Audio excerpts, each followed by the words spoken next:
ನಮಸ್ಕಾರ ವೀಕ್ಷಕರೇ, ಹೆಣ್ಣು ಮಕ್ಕಳು ಕಾಲಿಗೆ ಅರಿಶಿನ ಹಚ್ಚೋದ್ರಿಂದ ಯಾವುದೇ ರೀತಿಯಂಥ ಅನುಕೂಲಗಳಿದೆ ಅನಾನುಕೂಲಗಳಿದೆ ಅನ್ನೋದು ನಾವು ಇಂದಿನ ಸಂಚಿಕೆಯಲ್ಲಿ ತಿಳಿದುಕೊಳ್ಳೋಣ.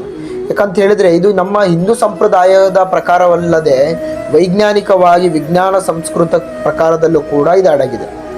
ಏನಪ್ಪಾ ಅಂತ ಹೇಳಿದ್ರೆ, ಹೆಣ್ಣು ಮಕ್ಕಳು ತಮ್ಮ ಕಾಲಿಗೆ ಅರಿಶಿನ ಹಚ್ಚಿಕೊಳ್ಳೋದ್ರಿಂದ ಗಂಡನ ಆಯಸ್ಸು ಕೂಡ ಹೆಚ್ಚಾಗ್ತದೆ ಅಂತ ಹೇಳಿದ್ರೆ ನಮ್ಮ ಒಂದು ಹೆಣ್ಣು ಮಕ್ಕಳು ಪುಣ್ಯಾವತಿ ಆದ ನಂತರ ಅಂತ ಹೇಳಿದ್ರೆ ಸುಮಂಗಲಿ ಅಂತ ಹೇಳಿದ್ರೆ ಮದುವೆ ಆದ ನಂತರವಾಗಿ ಅವರ ಕಾಲಿಗೆ ಅರಿಶಿನವನ್ನು ಹಚ್ಚಿಕೊಂಡು ಸ್ನಾನ ಮಾಡಿಕೊಂಡು ಮನೆ ತುಂಬ ಓಡಾಡೋದ್ರಿಂದಾಗಿ ಸಾಕ್ಷಾತ್ ಮಹಾಲಕ್ಷ್ಮಿಯ ಮನೆಯಲ್ಲಿ ಓಡಾಡಿರೋ ರೀತಿಯಲ್ಲಿ ನಮಗೆ ಅನುಭವ ಅನ್ನೋದು ಆಗ್ತದೆ. ಏನಪ್ಪಾ ಅಂತ ಹೇಳಿದ್ರೆ ಹಚ್ಚಿಕೊಳ್ಳೋದ್ರಿಂದವಾಗಿ ಅವರ ಆರೋಗ್ಯ ಸಮಸ್ಯೆಗಳು ನಿವಾರಣೆ ಆಗ್ತದೆ, ಮನೆಯಲ್ಲಿ ಶುದ್ಧೀಕರಣ ಅನ್ನೋದು ಆಗ್ತದೆ, ಗಂಡನ ಆಯಸ್ಸು ಕೂಡ ಹೆಚ್ಚಾಗ್ತಾ ಹೋಗ್ತದೆ.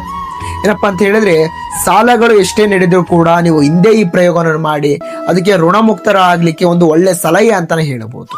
ಸ್ನಾನ ಮಾಡುವ ಮುಂಚೆ ನಿಮ್ಮ ಕಾಲಿಗೆ ಅರಿಶಿನವನ್ನು ಹಚ್ಚಿಕೊಂಡು ಮನೆ ತುಂಬ ಓಡಾಡಿ ಅದಕ್ಕೆ ಆದಂಥ ಸ್ನಾನವನ್ನು ನೀವು ಮುಗಿಸಿಕೊಂಡು ಅಮ್ಮನವರಿಗೆ ಬೆಲ್ಲದ ದೀಪವನ್ನು ಆಗಿರ್ಬೋದು, ನಿಂಬೆಹಣ್ಣಿನ ದೀಪ ಆಗಿರ್ಬೋದು, ಅಥವಾ ಕನಿಷ್ಠ ಪಕ್ಷ ಒಂದು ತುಪ್ಪದ ದೀಪವನ್ನು ಹಚ್ಚಿಕೊಂಡು ನಿಮಗೆ ಯಾವುದೇ ರೀತಿಯಂಥ ಕಷ್ಟಗಳನ್ನೇನಿದ್ರು ಅಮ್ಮನವರ ಮುಂದೆ ಬೇಡಿಕೆ ಕೊಟ್ಟು ಪರಿಹಾರವನ್ನು ನೀವು ಕೇಳಿಕೊಂಡಲ್ಲಿ 100% ನಿವಾರಣೆ ಅನ್ನೋದು ಆಗ್ತದೆ. ಇದ್ರ ಬಗ್ಗೆ ಹೆಚ್ಚಿನ ಮಾಹಿತಿ ಬೇಕು ಅಂತ ಹೇಳಿದ್ರೆ ಕೆಳಗೆ ಕಾಣ್ತಾರಂತ ನಂಬರಿಗೆ ಕರೆ ಮಾಡಿ ಸಾಧ್ಯವಾದಲ್ಲಿ ನಮ್ಮನ್ನು ಭೇಟಿಯಾಗಿ. ನಮಸ್ಕಾರ.